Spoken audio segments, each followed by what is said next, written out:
ہمارا الیکشن یہ کسی اور سیاسی جماعت سے نہیں ہو رہا، ایک حوالے سے انتظامیہ سے ہو رہا ہے ہمارا الیکشن۔ ظاہر ہے ایک سے زیادہ پولنگ ایجنٹ ہم ہر پولنگ بوتھ کے لیے مقرر کرنے کی کوشش کر رہے ہیں اور کر پا رہے ہیں۔ کینڈیڈیٹس، امیدواروں اور عوام کے درمیان ایک معاہدہ ہے، ایک بھروسہ ہے۔ میں نہیں سمجھتا کہ پی ٹی آئی کے جو حمایت یافتہ کینڈیڈیٹ ہیں وہ عوام کو دھوکہ دے پائیں گے یا دینا چاہیں گے۔ لہٰذا حکومت جو ہے مجھے پی ٹی آئی ہی کی بنتی نظر آتی ہے۔ یہ بہت بڑا پارلیمانی گروپ ہوگا جو بالادست ہوگا پارلیمنٹ میں۔ ٹھانا ہوا ہے اگر کسی ایجنسی نے یا اسٹیبلشمنٹ نے کہ ہم نے تباہ کرنا ہے ایک پارٹی کو، اور ان سے یہ کہا جاتا ہے کہ بھائی ایسا نہ کرو، آئین اور قانون کے دائرے میں کام کرو، یہ تو کوئی ڈیل نہیں ہے۔ کیا دیکھتے ہیں کہ جو نکاح کیس ہے اس میں بھی انتظامیہ کے جو حربے ہیں ہم نے پہلے بھی سہے ہیں۔ اس پوری کیمپین کے دوران روز ہمارے پوسٹر بینر اتارے گئے ہیں جن لوگوں نے ہمیں مدعو کیا ہے۔ ناظرین، ہمارے ساتھ معروف لائر بریسٹر سلمان اکرم راجہ صاحب موجود ہیں۔ ان سے جانتے ہیں کہ الیکشنز کے بعد کی کیا حکمت عملی ہے تحریک انصاف کے وکلاء کی، اور جو آزاد امیدوار ہیں ان کو کس طرح پروٹیکٹ کیا جائے گا۔ اگر کوئی پیٹریاٹ بنایا جاتا ہے تو اس کے حوالے سے کیا اسٹریٹجیز ہوگی۔ اچھا سر، یہ بتائیے گا کہ الیکشنز کے بعد کی کیا حکمت عملی ہے جو آپ کے آزاد کینڈیڈیٹس جیت کے آ رہے ہیں؟ کیا کوئی نئی پیٹریاٹ بنے گی یا کیا کریں گے؟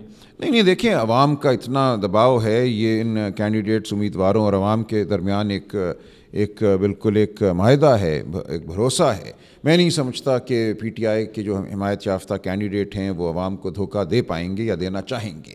اس لیے مجھے اس بارے میں کوئی اندیشہ نہیں ہے کہ پی ٹی آئی کے حمایت یافتہ کینڈیڈیٹ کامیاب ہونے کے بعد ایک پارلیمانی گروپ کی حیثیت سے کام کریں گے اور پی ٹی آئی کو جوائن کریں گے۔ لہٰذا حکومت جو ہے مجھے پی ٹی آئی ہی کی بنتی نظر آتی ہے۔ یہ بہت بڑا پارلیمانی گروپ ہوگا جو بالادست ہوگا پارلیمنٹ میں۔ انسانی حقوق کے حوالے سے آپ کو بہت آپ کا نام ہے، تو کیا اگر عمران خان آ کے دوبارہ ڈیل کرتا ہے تو کوئی اس طرح ان کے ساتھ آپ کی گفتگو ہوئی تھی کہ وہ اسٹیبلشمنٹ کے ساتھ ڈیل نہیں کریں گے؟ آپ کو آئین کی بالادستی کے لیے جانا جاتا ہے، تو اگر وہ آ کے پھر اسٹیبلشمنٹ کے ساتھ کوئی صلح کرتے ہیں تو پھر آپ کہاں کھڑے ہوں گے؟ نہیں، صلح ایک اور بات ہے۔ دیکھیں، اگر تو یہ ہے کہ ٹھانا ہوا ہے اگر کسی ایجنسی نے یا اسٹیبلشمنٹ نے کہ ہم نے تباہ کرنا ہے ایک پارٹی کو، اور ان سے یہ کہا جاتا ہے کہ بھائی ایسا نہ کرو، آئین اور قانون کے دائرے میں کام کرو، تو یہ تو کوئی ڈیل نہیں ہے۔ تو اس لیے اگر یہ مکالمہ ہوتا ہے اور ان کو یہ سمجھا دیا جاتا ہے کہ جمہوریت ہی اس ملک کا مستقبل ہے، تو مجھے اس میں کوئی مذائقہ نظر نہیں آتا۔ تو کیا دیکھتے ہیں کہ جو نکاح کیس ہے اس میں بھی آپ کے جو آرگومنٹس تھے، یہ سب بیوقوفانہ فیصلے ہیں، یہ فیصلے بالکل قائم نہیں رہیں گے۔ یہ شرمناک نوعیت کے بہت سے فیصلے ہماری تاریخ میں ہوتے رہے ہیں اور اسی نوعیت کے فیصلے آج کل بھی ہو رہے ہیں۔ آئندہ چل کر اپیل میں بڑی عدالتیں جو ہیں ان کو ختم پٹیشن فائل کی ہوئی ہے، اس پٹیشن کے حوالے سے جو پی ٹی آئی کے کینڈیڈیٹس ہیں ان کو انڈیپینڈنٹ ڈکلیئر نہ کیا جائے۔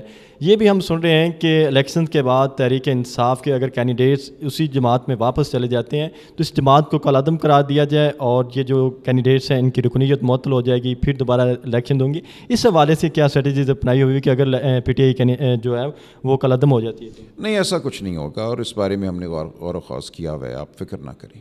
9 مئی کے حوالے سے جو رپورٹ ہے وہ سبمٹ ہو چکی ہے۔ ہمارے جرنلسٹوں کے بھی کچھ ذرائع ہوتے ہیں، تو ایک جو پلان بھی ان کا اسٹیبلشمنٹ کا ہے ان کی طرف سے یہ کچھ سنائی دے رہا ہے۔ دیکھیے، یہ جب وقت آئے گا تو آپ دیکھ لیں گے کہ ہماری حکمت عملی کیا ہے۔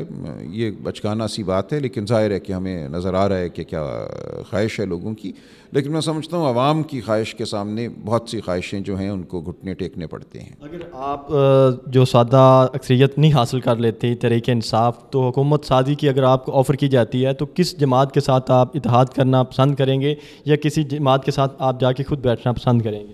یہ سب قبل از وقت باتیں ہیں۔ اس وقت یہ سیاسی نوعیت کی باتیں قبل از وقت نہیں ہو سکتی۔ الیکشنز کے جو مینجمنٹ ہے اس حوالے سے کیا آپ کا پلان ہے؟ آپ کے جو مختلف اضلاع سے جو پولنگ ایجنٹس ہیں ان کو اٹھایا جا رہا ہے، تو آپ کے لاہور کی کیا اسٹریٹجیز ہے کہ کس طرح ان کو پروٹیکٹ کرنا ہے؟ دیکھیں، ظاہر ہے ایک سے زیادہ پولنگ ایجنٹ ہم ہر پولنگ بوتھ کے لیے مقرر کرنے کی کوشش کر رہے ہیں اور کر پا رہے ہیں۔ دیکھیں، ہمارا الیکشن یہ کسی اور سیاسی جماعت سے نہیں ہو رہا، ایک حوالے سے انتظامیہ سے ہو رہا ہے ہمارا الیکشن۔ تو انتظامیہ کے جو حربے ہیں ہم نے پہلے بھی سہے ہیں۔ اس پوری کیمپین کے دوران روز ہمارے پوسٹر بینر اتارے گئے ہیں جن لوگوں نے ہمیں مدعو کیا ہے، ان کو ہراساں کیا گیا ہے، تو یہ تو ہو رہا ہے۔ اور الیکشن والے دن بھی اگر ایسا کچھ ہوگا تو ہم مدافعت تو کریں گے، مزاحمت کریں گے، اور انشاءاللہ عوام کا فیصلہ جو ہے وہ فوقیت لے گا۔